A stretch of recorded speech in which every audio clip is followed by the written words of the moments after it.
Ini ku ahli sunnah ciri khasnya niku mbok wong tau dosa kaya apa tetep dianggap Islam. Ada kelompok ekstrim khawarij sing darani wong nak dosa niku berarti wis napa kafir. Jadi itu efeknya luar biasa dari madhab-madhab itu. Lalu kenapa madhab Abul Hasan As-Sadili yang kita pilih? Karena kalau orang Islam kamu kafirkan niku mboten ketemu, cara akal niku mboten ketemu. Nggih cara berpikir kita masyhur Abul Hasan As-Sadili ngendikan wong iku nak kafir mulai cilik nganti 70 tahun. Kalau baleni malih tiyang kafir cilik ngantos 70 tahun. Itu kan menjadi mukmin itu hanya dengan melafadzkan apa? Syahadat la ilaha illallah Muhammadur Rasulullah. Niku hadhil kalimah satu ini. Kalimah syahadah niku saged ngilangi kekafiran 70 tahun. Artinya kalimat ini adalah kalimatun dakhala fihal kafiru al-islam atau kalimatun sara bihal kafiru musliman. Jadi ngaji rileks, ini tanamkan di hati. Ini adalah kalimat yang orang kafir saja menjadi muslim, hanya sekali dilafadzkan. Masa lalu dengan kalimat yang sama tiang muslim menjadi kafir.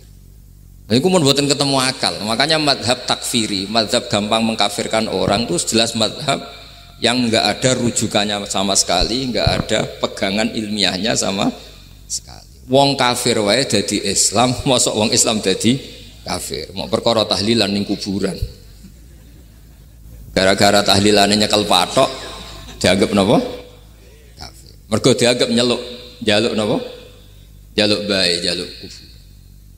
Mulane dawuh Said Muhammad masyhur itu diterjemah di seluruh bahasa di dunia. Wong-wong sing ngafirno iku mbok yo sekali-kali nginceng iku ngrungokno. Lho kula nu sampean tahlil iku ya ora seneng. Kadang sing tahlil ya rada kurang ajar. Kula niku yang ben nak mati, nak sing tahlil nang Jepun ora seneng. Mergo ya rada sombong lah wong tahlil iku ya kadang rada sombong. Misale ngaten, kula kiyaine jenengan. Dongane ngene, ya Allah, ini guru saya.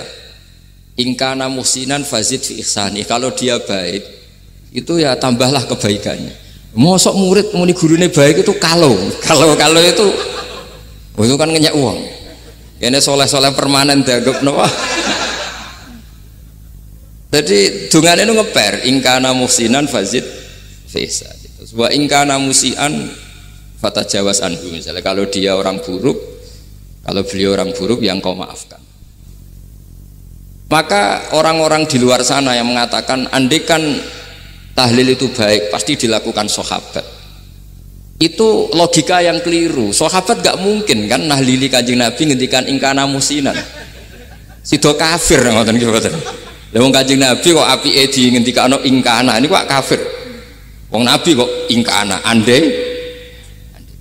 Saiki pertanyaannya gini, kita sebagai kiai, sebagai guru ku murid nak tahlil ya rada kurang ajar sithik. Wong gurune kok diomongno ingkana musinan ambe ingkana musia. Nah pertanyaannya gini, lepas dari kira rodok kurang ajar lah dalam tahlil itu rodok kurang ajar karena nyebut guru ora kode kana musinan tapi ingkana musinan. Mestinya kalau sampean sebagai murid kan menapa kode kana musinan, guru saya benar-benar orang baik, bukan ingkana andekan orang baik. Tapi ada satu kepastian bahwa ini tidak minta sama mayit. Jadi tujuan kalau kita minta mayat itu salah sama sekali. Wong kita datang ke kuburan malah memintakan ampunan untuk mayit. Kok iso darani njaluk iku piye? Ya mergo mau didelok kok adoh ketoke ngatong ya berarti njaluk. Lah ya wong fatwa kok mau berdasar inceng-incengan kok adoh niku ora jelas ya fatwa ini. Paham gitu. Terus jenengan kudu yakin, yakin bahwa mazhab kita itu yang benar, bahwa tahlilan di kuburan tidak kafir karena tidak minta ke mayit, malah memintakan untuk mayit atau memintakan ampunan untuk mayit. Cuma redaksi sing rondok ngoten niku dikurangi lah. Nah kangge guru niku nggih dikurangi lah, dikurangi. Ya Allah, jenengan Maha Pengampun, kula suwun guru kula jenengan ampuni. Jadi ampun ngangge donga sing teng salat mayit. Nah, sholat mayit itu kan memang ada sanatnya, memang semua bentuknya seperti itu. Tapi nak ning kuburan, kalau betul nanti itu ngotong Mbah Mun ngoten, ya Allah ini guru saya, engkau anugerahkan beberapa ilmu, beberapa amal yang manfaat untuk orang banyak. Kula suwun jenengan tampi. Jenengan dat sing maha pengampun. Nggih, jenengan ampuni. Tapi boten ngangge ingkana-ingkana ini. Angen-angen muga aku dadi kiai ini tersinggung. Murid orang ajar, mosok darani gurune apik iku andekan. Tapi berhubung ra paham ya alhamdulillah ya do. Tahlil yang Wali Songo ya buanter-banter nganggo mic. Lah sing kene paham ya rada risih, piye? Wali Songo darani ingkana iku piye? Wah. Dadi niku mareni, mulane kula suwun nak tahlil nyewa kiai sing alim lah ben rada bener, ben rada bener. Tapi ampun nyewa kula mboten purun. Kula nu gak ada pondok lah, dadi mboten saya masyhur susah diundang orang kecuali yang ada hubungan guru, hubungan sarang. Karena beliau lama sekali ngajar di MGS, beliau Gus Maksum itu lama ngajar di MGS. Jadi saya itu hanya datang di orang-orang yang pernah khidmah di sarang, terus yang pernah keluarga sepuh. Saya datang ke Jakarta ke Pak Quraisy Shihab itu ya karena Pak Quraisy itu lama sekali bikin diskusi-diskusi tafsir. Akhirnya saya termasuk pengajar di pondok beliau. Jadi faktornya ya hanya karena itu, bukan yang lain. Terus kula suwun nggih, jenengan kedah yakin kalau faham takfiri yang memudahkan mengkafirkan orang lain itu faham yang salah. Karena itu bahaya. Terus bahaya kedua secara fikih. Secara fikih itu nanti repot. Kalau nanti di salah satu seminar itu sudah mau zuhur, ketemu satu narasumber yang gampang mengkafirkan orang, itu separuh masjid kebetulan mereka banyak yang bisa ngaji itu terus gak sholat zuhur, ditanya sama mereka, lu kok gak sholat zuhur, ini sudah masuk waktu, kan sholat hanya wajib untuk orang muslim, kita akan kafir ya karena dikafirkan tadi kan, kalau kita akan dikafirkan akhirnya gak kafir sholat. Efek dari mazhab itu panjang. Kalau betul faham mereka itu betul, berarti yang sudah kafir, orang kafir itu wajib sholat enggak kan? Itu malah panjang kan, karena terus menjadikan orang Islam tidak tidak sholat. Nanti ke masjid tidak boleh, orang kafir nggak boleh masuk masjid. Itu efek fikihnya panjang. Jadi kalau suwon mazhab Abil Hasan Asyadili niku dipegang. Nah itu madhab beliau itu implementasinya di teng kitab Hikam nih. Karena Hikam itu putu murid yang paling bisa mengimplementasikan, menjelaskan cara pandang madhab Abul Hasan Asyadili sing dados thariqah Syadziliyah. Terus ketiga, itu cara pandang itu detail itu jelimet. Mesti sampean ora kepikiran. Misalnya begini. Ketika ada orang salah jenengan marah, itu sebenarnya karena salahnya apa karena hal yang lain? Normalnya orang itu berpikir karena salahnya, itu keliru cara Abul Hasan Asyadzili. Pasti kamu marah itu karena ada hal lain. Misalnya kayak pembantu elek keriting mecahno gelas, mesti langsung gua ngamuk. Alasannya mecahno gelas. Tapi nek sing mecahno iku wong ayu, kowe iso ngamuk. Kowe iso ngamuk wong ayu. Mecahno gelas lah. Kok gelas lemari, rasa gelas. Sama, kamu janjian sama orang, wongnya nyulayani janji, mesti mbok maki-maki. Katanya jam 10 kok udah datang gini-gini. Nah, tapi kalau yang terlambat itu wong sing ngutangi kowe iso ngamuk orang sing ngutangi kowe. Atau sing terlambat itu komandannya, atasan kamu, atau kiainya. Nah, artinya gini, ketika kamu marah atas nama terlambat itu sebetulnya karena terlambat atau karena hal lain. Nah, maksiat juga gitu. Cara pikirannya Abul Hasan Asyadzili, ketika kowe roh misalnya cawe itu maco naik apa lah ninja atau apa, mesti kowe darani wah luput suwuk. Tapi nak dikandani, niku putune jenengan. Mesti langsung ya Allah jenengan sepunten. Jadi sebenarnya kita kebencian sama orang lain tuh karena kebetulan tuh tidak keluarga kita. Coba kalau itu keluarga kita, pasti kayak mikir ulang. Kowe gedeng wong ra salat, Mesti sebabnya dua, satu tidak sholat, dua kebetulan itu tidak anak kamu. Kalau itu anak kamu, kamu pasti istighfar berhari-hari untuk dimaafkan Allah, bukan maksud no. Tapi kalau orang lain kue, pertanyaannya sebetulnya kamu benci itu karena tidak sholatnya, apa karena plus dia tidak anak kamu? Nah itu pikirannya Abul Hasan apa? Kue ngamuk itu gelas pecah, itu perkara itu pecah gelas apa plus yang pecah no elek. Nah itu pecundang kita, itu cara pikiran Abul Hasan. Kita ini pecundang, pecundang itu nggak fair. Kenapa? Betul fair. Nah itu terus beliau diantaranya punya cerita Nabi Ibrahim itu pernah diangkat ke Allah di alam malakut. Di alam malakut kemudian ini ada di kitab Hikam juz 2 halaman 4 yang di bab ini yang saya baca. Ini cerita terakhir nih, bantu pun. Sampai tak ngaji suwi-suwi ra mesti paham, aduk sediluk. Nak sediluk kan dia alasan, kenapa ora paham? Salah Gus Pak ngulangi sediluk. Lah nak suwi sampean ra paham malah ribet kan? Diulang suwi ra paham goblok tenan berarti kan gitu. Nah ini untuk menjaga harkat dan martabat niku ngajine sediluk mawon dan takoki malaikat. Kenapa ora paham? Salah Gus Pak ngajine sediluk. Jadi duwe napa? Alibi lah gak ada napa? Pembelaan. Nabi Ibrahim itu diangkat di alam malakut karena beliau seorang nabi melihat orang maksiat, ditanya sama Allah, ya Allah itu orang-orang maksiat tuh makan dari rizkimu, menempati bumimu dan semua fasilitas engkau bikin. Lalu menurut kamu gimana Ibrahim? Ya bunuh saja, matikan saja. Sama Allah dituruti. Melihat lagi ada maksiat yang berbeda, selalu Nabi Ibrahim usul itu dimatikan. Jadi Ibrahim pernah jadi garis keras lagi, keras sekali. Lalu suatu saat Nabi Ibrahim itu disuruh nyembelih Ismail. Disuruh nyembelih apa? Ismail. Bareng disuruh nyembelih Ismail, Nabi Ibrahim tanya, ini anak saya ya Allah, ini samratu fuadi, ini buah hati saya, kenapa engkau nyuruh menyembelih? Sejarah ngetikane pangeran, apa kamu tidak ingat ketika tak angkat di alam malakut beberapa hambaku kamu usul supaya tak bunuh? Cara Jawane, cara Jepone kuwi ora rasane dadi aku. Aku iku pangeran sing gawe aku enak wae usul-usul kon mateni jare. Saiki gentenan, saiki anakmu sembelih. Rumangsamu aku dadi pangeran gak sayang mbek kaula. Kowe tak dadekno nabi ku kon dakwah ora kon mateni. Nabi Ibrahim nangis. Nah inilah perbandingan bagi kita. Sebenarnya saat kita benci maksiat itu sebetulnya di hati kita itu tidak hanya maksiat, kita ada dak fairnya, plus itu dak orang yang terkait dengan kita.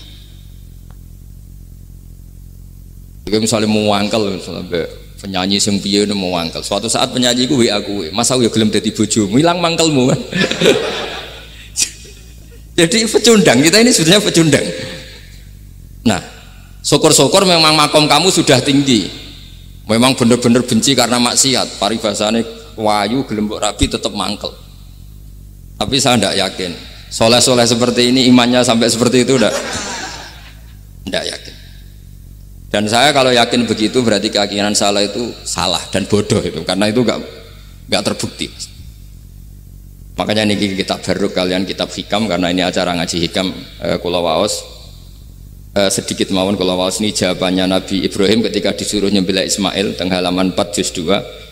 Allahumma hadza waladi wa samratu fuadi wa ahabbun nasi ilayya fasami aqailan yaqul ama tazkurul lailah allati sa'alta fiha ihlaka abdi awama ta'lamu anni rahimun bi ibadi kama anta syaqiqun biwaladik. Jadi Ibrahim, anak kamu sembelih. Kata Ibrahim, ini enggak mungkin Gusti, ini buah hati saya, kenapa engkau minta ini tak sembelih? Apa kamu tidak ingat pernah mengusulkan saya menghabisi sekian hamba saya? Kalau kamu bisa sayang anak kamu, saya juga sayang hamba-hamba kue enak we. Mikir. Jadi makanya kalau suwon kita ini hidup harus insaf.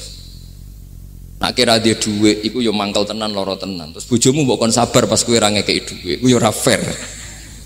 Yus ben-ben ngamuk. Satu kelihatan cerdas. Memang kondisi nggak punya uang itu harus ditanggapi dengan marah, mosok diapresiasi. Pinter mas kowe saiki dadi wong zuhud. Wah, ya ribet kan. Wes jos Mas sampean. Saiki ra duwe dhuwit, sampean wis dadi wong zuhud, wong waro. Tapi udah mati bareng saiki.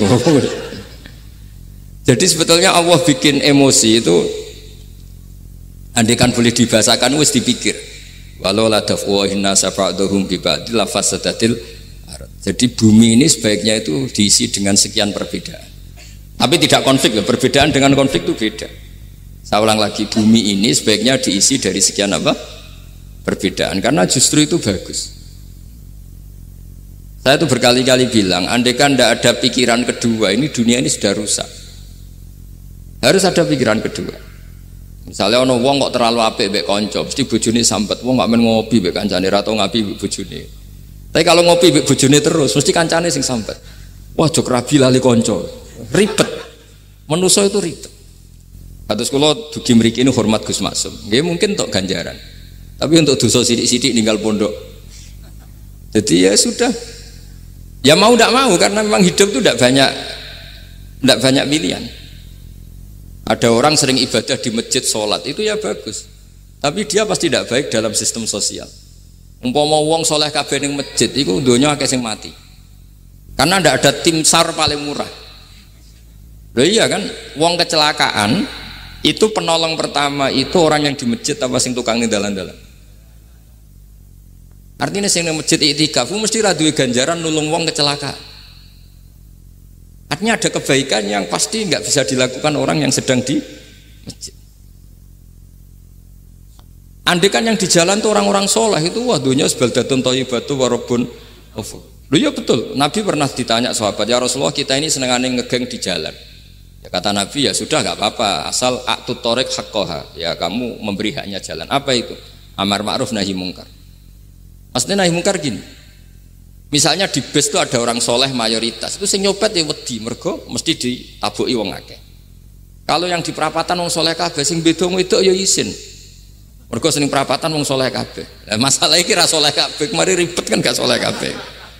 Jadi sebetulnya Indonesia itu aman kalau yang di jalan tuh soleh semua, karena perempuan lewat gak diganggu, ada copet gak berani, semuanya aman. Maka di Islam itu menyebut kebaikan itu jumlahnya banyak sekali. Tidak bisa kamu wah hebat-hebatnya wong sing nang masjid terus, tidak bisa seperti itu.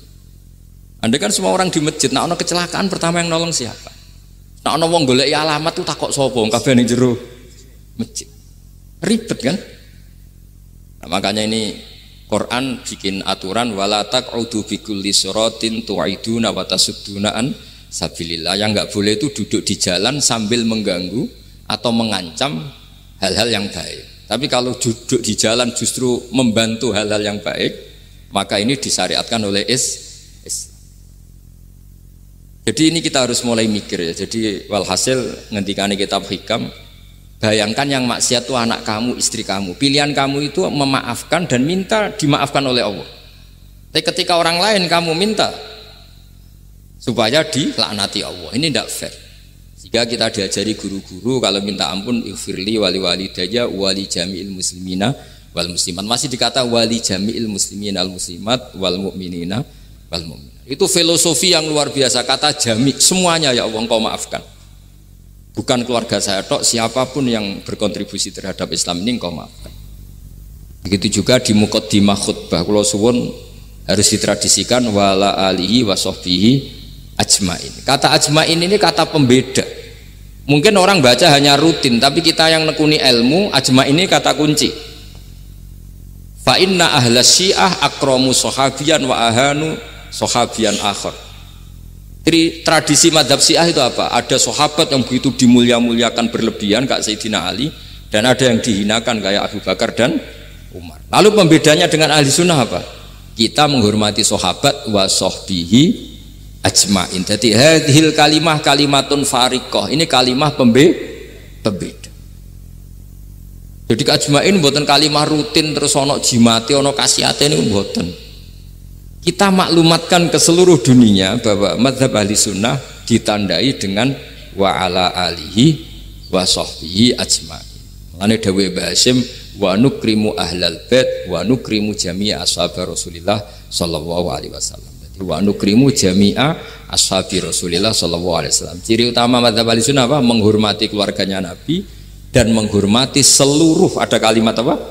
Seluruh sahabat. Jadi kata ajma'in itu kalimatun fariqah atau kalimatul fasl.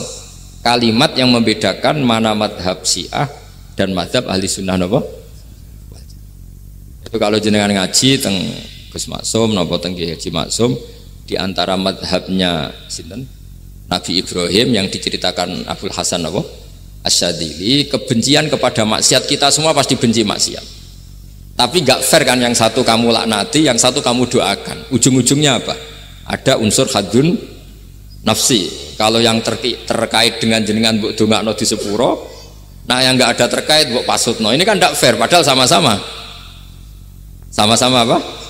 Maksiat. Terus kalau suwun polemik tentang ketentuan gimana hukumnya ziarah kubur, ya hukumnya baik karena mendoakan atau memintakan ampun untuk yang mati, bukan meminta sama yang mati. Udah bisa Muhammad kena arah percaya rukokno wong didelok kok ado pancen yo ngeri kan, patoke diusap-usap bariku ndonga delok kok ado kan njaluk kuburan padahal mayite ngeluhe perkara mau. Kadang nek sing kiai ini rapati iso ngaji sampean ingkana. Wali kok darani napa? Ya Allah, jika mayit ini, andekan mayit ini baik, maka dan andekan tidak. Lho cara kowe dadi mayite. Bocah ora jelas. Mayit. Nah, makanya ini cobalah kalau salat jenazah tidak apa-apa doa itu karena sanatnya seperti itu. Kalau doa guru ya diatur-atur yang baik lah, langsung mawon ya ghafiratunu wal khotiat gini-gini, saya mohon beliau amal baiknya jangan terima, amal buruknya jangan ampuni, karena guru juga manusia tidak nabi. Boten terus apa pakai apa ingkana.